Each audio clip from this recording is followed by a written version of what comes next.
somebody would have told me that my hair would take 11 days, 18 hours to dry. Mm-hmm. It's the way, it's the way, it's the way, it's the way that you, it's the way that you talk, way that you pop, way that you, way that you talk. Oh, what it do? Oh, what's up? Hey. What's poppin' my good fam? It's your girl Crystal, aka Curly Chris. It's your good sis, back with the business. Alright, I'm gonna just stop. But what's good, y'all? Welcome back for another video. In today's video, we are talking about 5 things that I wish I knew before I decided to go natural, okay? And this video is very, very important, especially if you're about to go natural, but even if you are not about to go natural and you're already natural, okay? If you already started this journey like myself, it's good to see like if we have some of the same reflections, some of the same thoughts, you know, some of the same things that we wish we had known before we went ahead and decided to take this journey. So if you are not already part of the Curly Chris fam, go ahead and do one thing for your girl, and that is to smash that button down below, okay? Smash that button down below. Hit it like you mean it. Go ahead and join the Curly Chris fam because we would love to have you here and we need you here, okay? So this video is very, very important, something that I really have been wanting to do for a while. So let's go ahead and hop right into it and not waste any more time. Oh yeah, and by the way, if you watch that flaxseed gel wash and go, y'all had the audacity to tell me that wash and go look good. I'm gonna need for you to want better for yourself, okay? Alright, so let's continue. So first thing first I want to mention is I wish I had known that my hair was my hair and that is the beauty. That's very, very important because when I went into my natural hair journey, I literally, y'all, had so many people bookmarked on my phone, so many inspirations, how I wanted my hair to be. And once I went natural, I had to really realize that, sis, that's not your head of hair. You cannot want something for yourself that is not meant for you. Okay, and that goes for anything, especially with our hair. If it's not meant for you, if it does not grow out of your scalp, if it does not have that texture, that curl, that kink, that's just not you. You have to accept what's on your head and be happy with it. And for a while, especially when I first cut my hair, y'all, I was like, what is this? Like, my hair was so short, and I literally looked like a little boy. And I just thought that it was going to go downhill from there. And like, just trusting the journey and realizing that my hair is my hair really is what helped me to get to where I am today. And just realize that whatever journey you're taking on, that is your journey. That's why it's called a natural hair journey. It's not called copy someone else or want what someone else has. It's your journey. So I really do wish that I had realized that. And if you are thinking about going natural, of course you're going to have people who we type into Google and watch their videos. Hey, I may be one of them. But you have to realize that your hair is not going to look like theirs. So that's something that I really wish I had known because that would have helped me embrace my natural hair from the get-go instead of years later. All right, the next one is very important, okay? 3 words. Technique over product.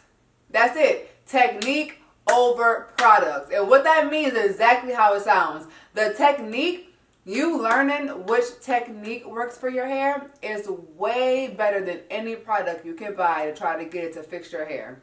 So many naturals, including myself at one point, relied on products so heavily to fix their hair. When what you really need to rely on is cultivating a good technique for your hair. And then literally everything will fall in place. And the reason for that is because whenever you buy a product, the product is on the shelf for anyone to pick up. No one at the register is going to tell you, oh, you can't buy that product because that's not for your hair. Anyone in the store, anyone who comes across any of those products can pick it up. So a product does not know your hair. You are choosing the product, okay? So it's so foolish to think that a product is going to be a do-all, fix-all for your hair. What really matters is the technique. Which technique are you using for your hair? Do you know your porosity and your density? That is what's most important, because your porosity is going to tell you your routine, and your density is going to tell you which type of products you should be falling and going for. So both of those together is your entire hair regimen, and that is what's the most important, is figuring out your technique. Don't get caught up in the product hype. So many of us have, every single one of us have, I feel, including myself. I was so caught up in the product hype, and that's why you guys always say like, oh sis, your hair turns out good with whatever you use. That's because I know which technique works for my hair. Once you have a technique figured out, you'll realize that products really don't have as much weight as we give it. It's, of course, you know, we need the products to have our hair be moisturized and everything. But once you have the right technique, you'll realize that you can go such a long way with that technique. And then, once you know that technique, you're going to know which products you should be looking for. Being a product junkie gets you nowhere, okay? Every single one of us, at least the majority of us, have been a product junkie at one point or another, or still currently. And that does not get you anywhere with the health of your hair. If anything, it's a little bit worse because you're using so many new things on your hair and your hair can never get accustomed to anything. But you don't ever want to rely on a product to fix anything. Product junkie, buying everything on the shelf thinking it's going to be the super thing that's going to fix your hair. No, that's just misleading yourself. Number 3, baby, when I tell you this one right here is, y'all, this right here is so important. Do not listen to the opinions of others. When I tell y'all I wish I had known that before I went natural, I was discouraged so much when I went natural. My own hairdresser, when I was getting my relaxers for all those years, I told her I wanted to go natural, and she told me I ain't had the kind of hair to go natural. My hair type was not meant for me to go natural. And then she pointed out this girl who was like Indian and had this really, like she was Indian and black, I think, and she had this really good texture. She pointed her out and was like, see, her hair, she can go natural because she got the hair for it. I'm sorry, I don't have the what for what? I don't have the what? Because this looks damn good for me to say myself, okay? Like, don't listen to the opinion of others. I was so discouraged, so hesitant to go natural because the person who I had relied so heavily on and trusted so much with my hair is literally telling me that I can't do this thing with my hair. And I know nothing about my hair at this point. So her opinion is everything to me. And I literally almost listened to her opinion and did not go natural and stuck with the curly crack. And if I would have done that, I would have never known what can grow out of my hair naturally, y'all. Like, you cannot listen to the opinions of others. So many people who I looked up to, family members, everyone told me, are you sure you want to go natural? Even my friends, like, why you want to do that? And now they natural. Like, they natural now, okay? Like, y'all, I'm telling y'all, don't listen to the opinion of others because that gets you nowhere. They don't know that they're mainly just reflecting their fear onto you. So by them doing that, that gets you nowhere. That does not help you out at all. And in the end, you're just stuck with not knowing what you want to do. All right, I backed up something so y'all can see my hand expressions because that's part of the tips, okay? That's part of the speech. And even once I decided to go natural, once again, hearing people's opinions. It's like people just give this stuff out for free. Like, they got the answers for everyone's life but their own. They got the opinion for everybody else. They don't know nothing about themselves. But they can tell you what you should and what you should not do. But they don't have anything they like figure it out. Like, how dare you reflect your opinion of your own insecurities onto someone else? That's so rude and just weird. And to shame someone or put someone down for wanting to dig deeper into who they really are and want to wear something that comes out, that grows out of their hair naturally, and you're going to tell them that that's a bad idea. And then once I went natural, my hair that was not what I had expected it to be. So I honestly thought that they were right. And I was like, oh my gosh, what have I done? I cut off all my beautiful hair for this.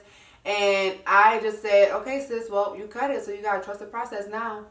And I'm so happy I had that mindset because, y'all, my hair, when I cut it, it was struggle bus. Okay? Like, it was awful. So, all in all, just don't listen to the opinion of others. Have your own journey, have your own thoughts. Don't allow other people's opinions or insecurities to reflect onto your journey. Be strong in it yourself, because let me tell you something. In a few years, they're going to be doing the same thing, and if not, they're going to be asking you for advice on what they're doing. Take it from me, okay? So the fourth thing is that I may have to put in extra work to learn my texture. And that's okay. I may have to put in a little bit of extra work to learn how to do my hair, to learn what my hair likes. But that's okay, because it's mine. There's so many different textures, okay, that people have. And the natural hair community has favored a certain texture and has made it seem like a certain texture is easier, is better, is something that we should all be striving for. But whenever we get something that's a little bit thicker, a little bit kinkier, why would you want to do that? Are you sure you like your hair like that? Are you sure you like that texture? Like, my hair is not the easiest, but I embraced that it was not easy, okay? My texture is wavy, curly, coily in some areas, and that's my texture. But what's really important is learning what your texture is and realizing that your texture may require a little bit extra work, but that's the beauty in your texture. Every single texture has its own difficulties.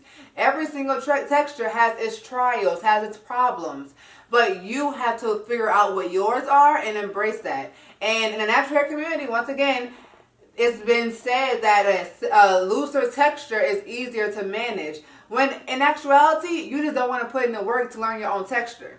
How can you say that someone else's hair is better than your hair? It's your hair. Where is the confidence in embracing what is naturally given to us?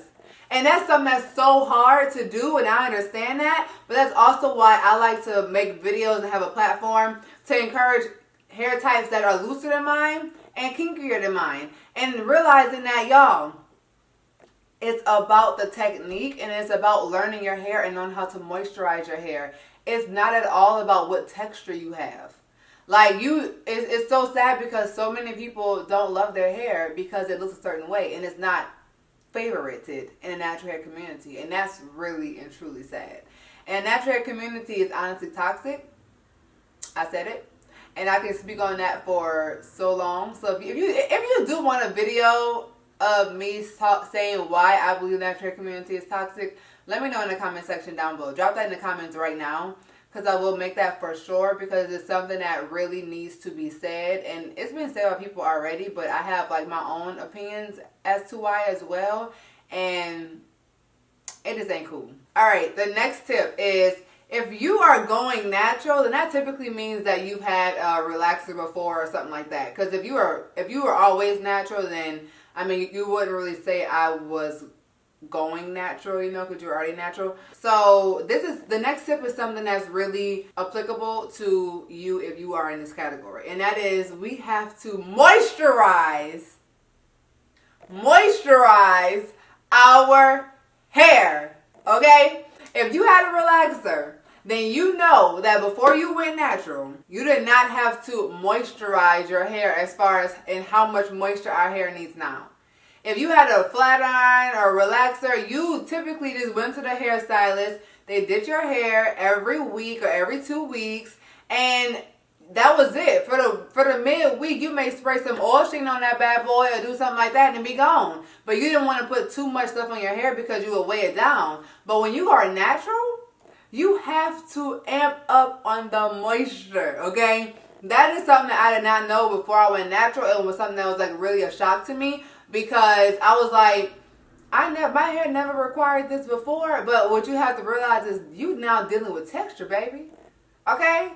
You was relaxing that texture at first, but you dealing with texture now, okay? So you got to cater to that texture, because that is what is required when we have gone natural. So moisture, keeping our hair moisturized. And for me, I like to just use moisturizing products. Once I've learned my technique, I use products that keep my hair moisturized for that period of time before I'm ready to either re-moisturize or restyle. Which you guys know I hardly ever re-moisturize. So I'm typically just talking about whenever I restyle and my moisture lasts. Now, since it is wintertime or approaching winter, keeping our scalp moisturized is also very, very important, and knowing how to take care of that. So you really have to know when to moisturize a particular way, how to moisturize, and that's all with learning your natural hair. All right, this next thing is random, but it's not a tip or anything or something I wish I knew before going natural. Well, actually, it probably could be. I wish I knew that these brands decide to come up with these long names. Why in the world is a product name 10 words? The Abracadabra Holy Spritz Water Cream Butter Moisturizer that's gonna make your hair shiny and not be dry. Why we got these long names for these products? I just want to know. Like, the brand name and then a few words after that ain't enough? Like, why we gotta have 10 words in a product name? Anybody? Is it just me who noticed that, or have you noticed this as well? Is it a marketing technique? Like, I honestly feel like that would make me not want to purchase it because I don't know how to interpret this run-on sentence. Like, so I could literally just like scratch all this out and just jump from here to here and now understand what the product is. Like, let me know if I'm the only one that have noticed that, or have you noticed that as well, and are you tired of it? Like, we have enough to deal with already. Alright, so I know that I'm on number 6, but this is the last one. I just wanted to include this as well. I wish somebody would have told me that my hair would take 11 days, 18 hours to dry. That would have been appreciated. Because, baby girl, this hair, I could do my hair on a Monday and my hair is dry on a Wednesday or a Thursday. That's a problem. And I'm going to say it. I'm going to be the one to say it. That's the problem. If I do my hair on a Monday, I want to be able to wear it somewhere on a Tuesday. Or maybe Monday night. But I can't. That ain't possible. Because my hair ain't going to be dry until Wednesday or Thursday. So now we have an issue.